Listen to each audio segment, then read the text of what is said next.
एक सवाल बार बार पूछा जा रहा है कि आखिर इजराइल ने ईरान पर घातक हमले के लिए यही वक्त, इस समय क्यों चुना है।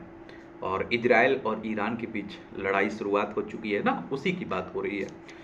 तो इजराइल ने ईरान पर जो ताज़ा हमला किया वो पिछले साल अंजाम दिए गए उसके दो सैन्य ऑपरेशंस की तुलना में ज़्यादा व्यापक और भयानक है। ऐसा लगता है कि इस हमले में उसने वैसी ही रणनीति अपनाई जैसे पिछले साल नवंबर में लेबनान में हिजबुल्लाह के खिलाफ हमले के दौरान इस्तेमाल की गई थी।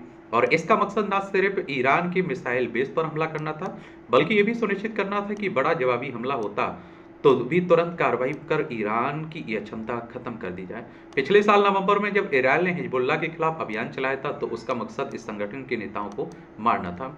इजराइल की कामयाबी ने हिजबुल्लाह की जवाबी हमला करने की क्षमता को भारी चोट पहुंचाई थी। और ईरान से इजराइल के हमले के जो फुटेज हासिल हुए उनमें दिख रहा है कि वैसे ही इमारतों पर हमला किया गया जैसा पहले बेरूत के दक्षिणी उपनगरों की इमारतों पर किया गया था। ऐसे ही हमलों में हिजबुल्लाह के नेता हसन नसरुल्लाह को मार दिया गया था। नेतन्याहू ने क्यों कहा ये ऑपरेशन कई दिनों तक चलेगा। इजराइल ने ईरान के बहुत बड़े कद नेता को नहीं मारा और उसने ईरान के सर्वोच्च नेता अली खामनेई को भी निशाना नहीं बनाया, लेकिन ईरान के ताकतवर रिवोल्यूशनरी गार्ड्स के कमांडर हुसैन सलामी और देश के कई शीर्ष परमाणु वैज्ञानिकों को सैन्य ऑपरेशन के शुरुआती घंटों में मारकर ईरान की सत्ता के उच्च वर्ग को अभूतपूर्व चोट पहुंचाई। इजराइल के प्रधानमंत्री बेंजामिन नेतन्याहू ने कहा कि इस तरह ऑपरेशन कई दिनों तक चल सकता है। ऐसा लगता है कि ईरान की ओर से ताकतवर प्रतिक्रिया की जरूरत होगी और उससे भी ज्यादा जोरदार तरीके से, जब बीते साल उसने भी इजराइल पर हमला किया था। लेकिन ईरान की ओर से जवाबी हमले करने में अब ज्यादा मुश्किल भी आ सकती है। शायद इसे भांप कर ही नेतन्याहू ने इस संघर्ष को तेज करने का आदेश दिया होगा।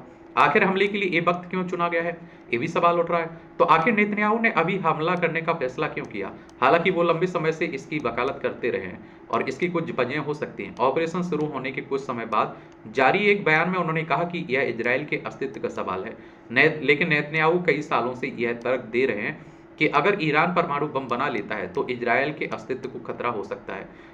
इस नई तत्कालिकता को जाहिर करते हुए एक वरिष्ठ इजरायली सैन्य अधिकारी ने कहा कि ऐसी जानकारी है कि ईरान के पास कुछ ही दिनों में 15 परमाणु बम बनाने के लिए पर्याप्त सामग्री है, लेकिन हो सकता है कि ईरान पर इजराइल के हमलों में कुछ दूसरे कारक भी भूमिका निभा रहे हों।